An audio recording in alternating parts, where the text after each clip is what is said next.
Okay, so 9.3 assignment. Let's take a look at question number 1.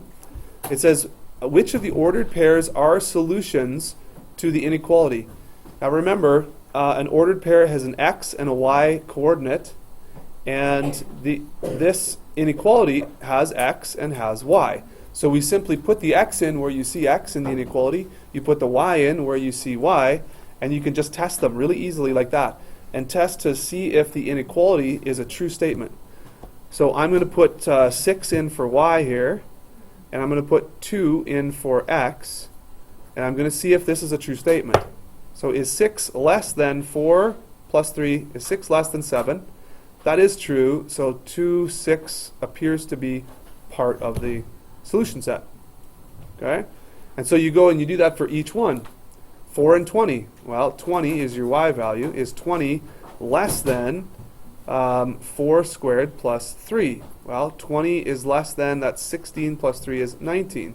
Ooh, 20 is not less than 19, so this one is not in the solution set. Okay? And you'd simply do that. Another way you could do it is you could actually sketch this really carefully and then figure out where the solution region is and just see on your coordinate plane where those points lie. So this would look something like this. 1, 2, 3. It's a parabola that opens upward, goes through y equals 3, and really quickly, 0, 0 is 0, 0 in the solution region. Is 0 less than 3? Yes, it is. So we're looking for points that are kind of down here, right?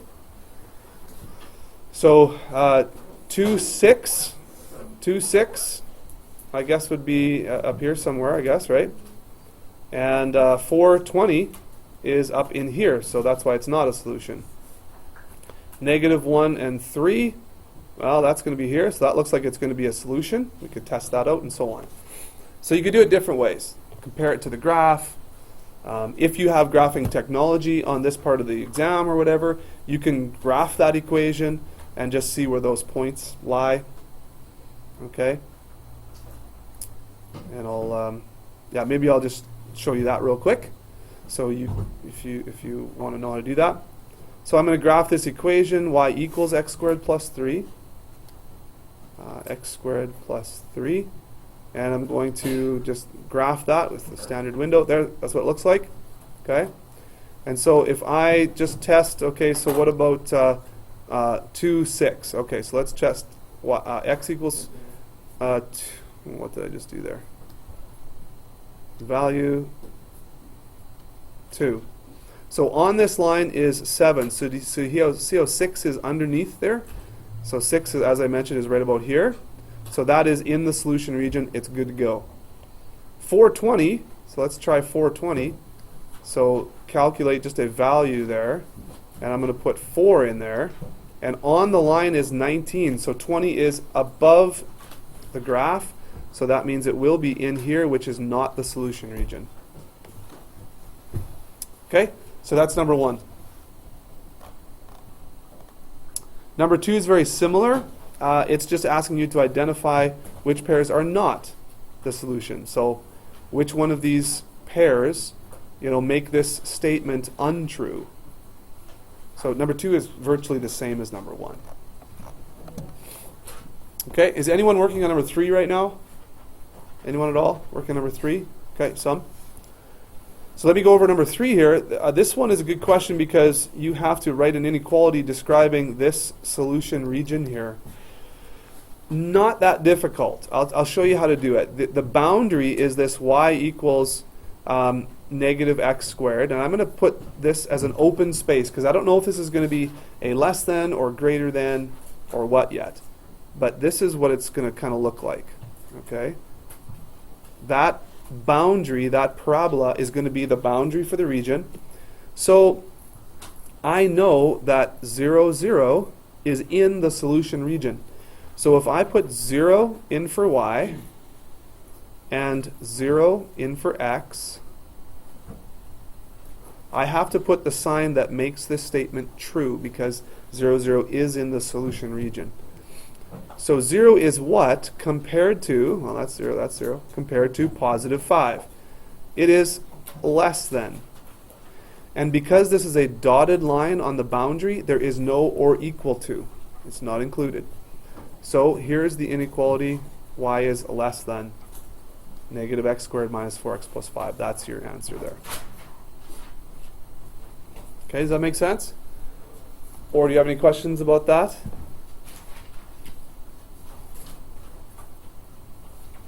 All right.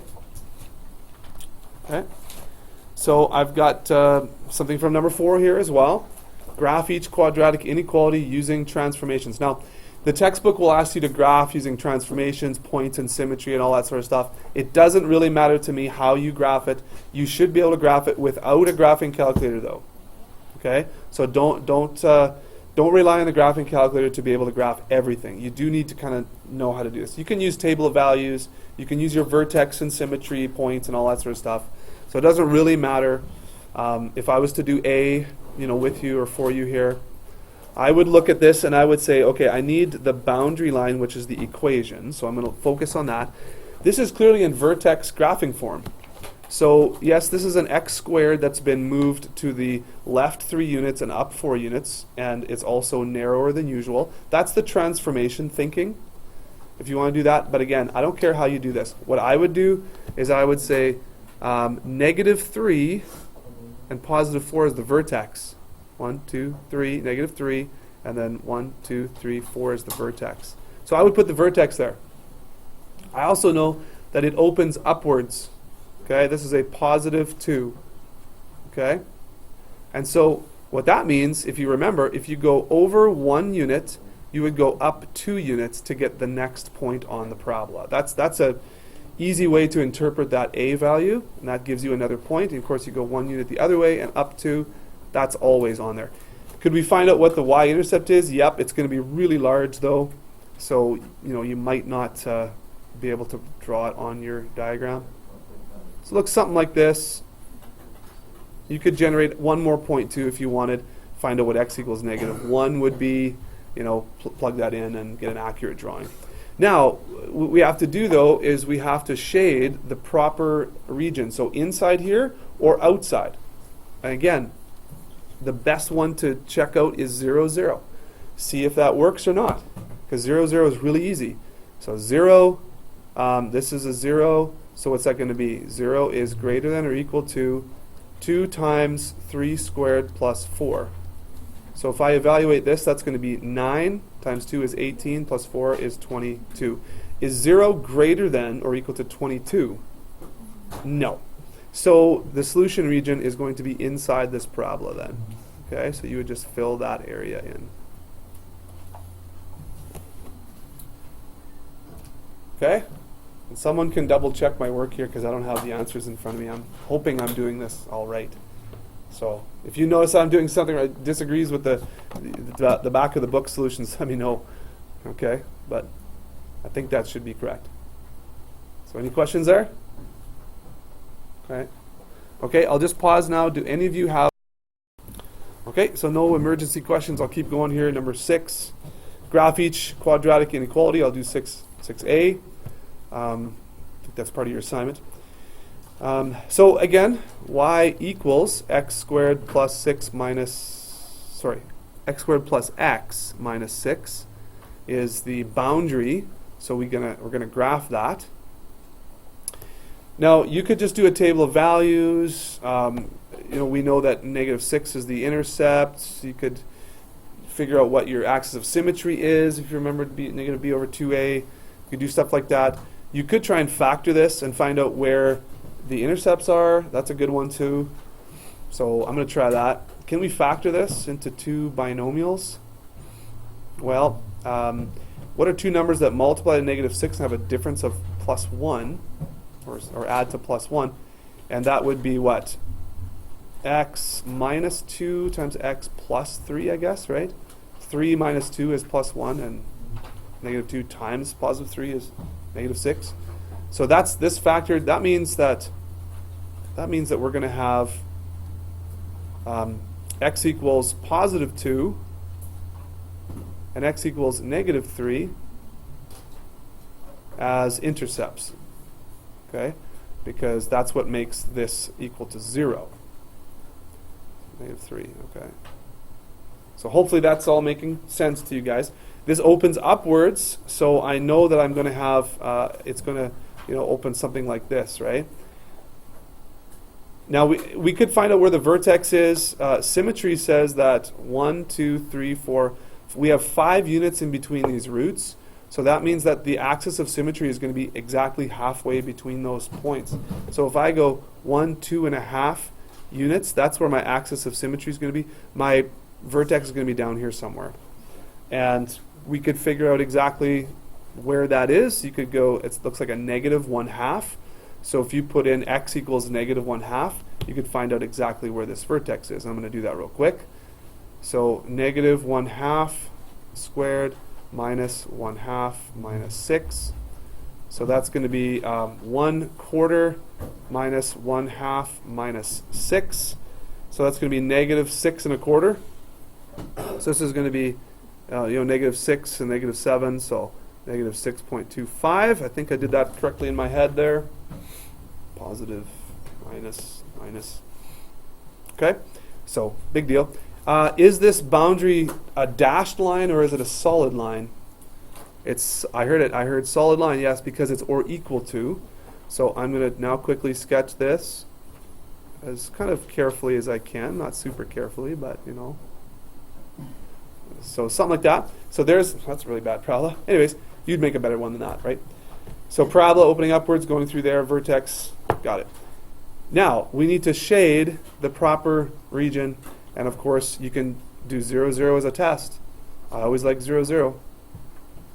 So 0 is less than 0 plus 0 minus 6. Is 0 less than -6? I don't think so. It's not less than -6. It would be greater than -6. So it looks like the region should be out here. Okay, how's that looking good? All right. Any questions about that?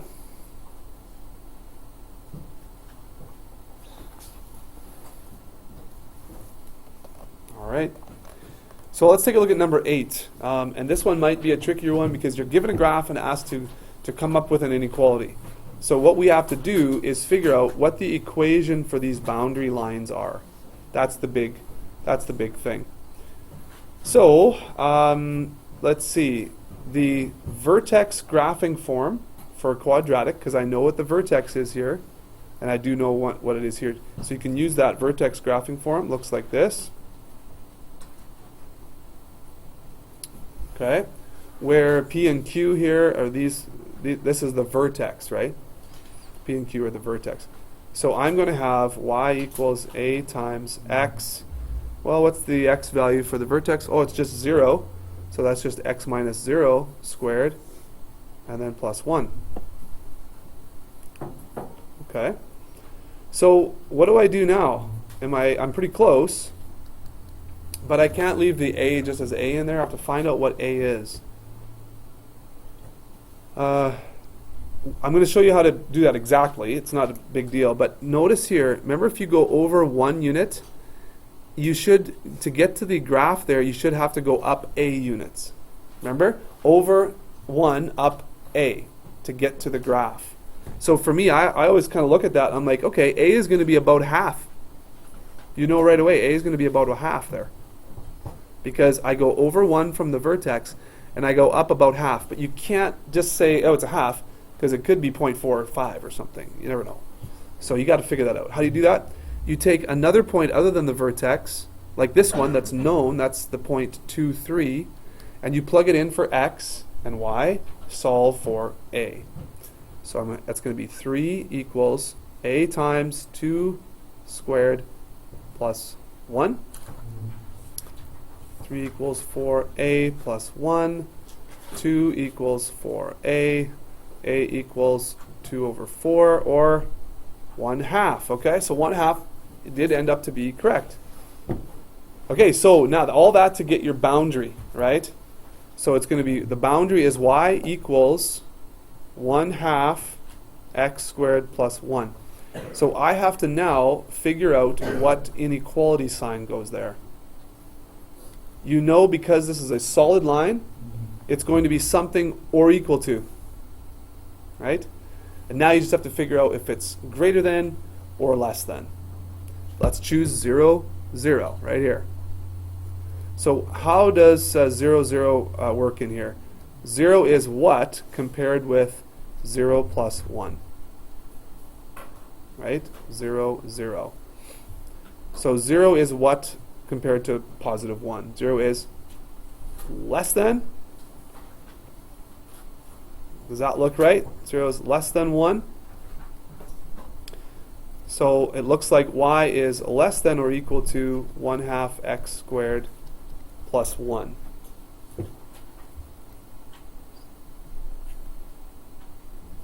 Yeah. And you can choose some other points just to confirm, like I just kind of run 0, 6 in my head. So that's 6. Oh, wait a minute.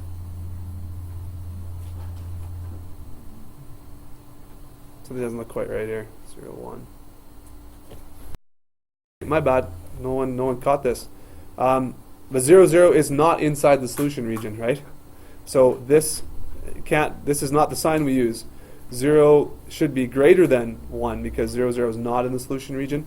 So yeah, that's maybe, you should probably pick something in the solution region so you don't make that mistake that I did, but it is greater than. Okay? That's why you always double check. Always double check yourself. And no one noticed that in a class of 32. Okay. And an intern, which I won't mention your name on the video. I missed it too, so we're all good. We're all good.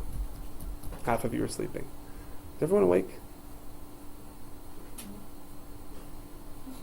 Give him a nudge for me, will you? Yeah, thank you. Okay. Anybody else sleeping? Okay, that was 8. So y is greater than 1/2 x squared or equal to 1/2 x squared plus 1. All right, let me just get you started on 9. Again, this is your homework video here, so let me just get you started on 9 so that you know where to go. I'm not going to do this one for you because I want you to work through it. But here's a diagram of the dam, okay? And you have to come up with a quadratic function that models the parabolic arch. Here is your vertex. 0, 0 is a point on there. So again, use your vertex form and come up with an equation. And then write an inequality that approximates the region below the arch. So you're looking for the region here, down there. Okay? So that's for number 9. And if you have any further questions, feel free to ask.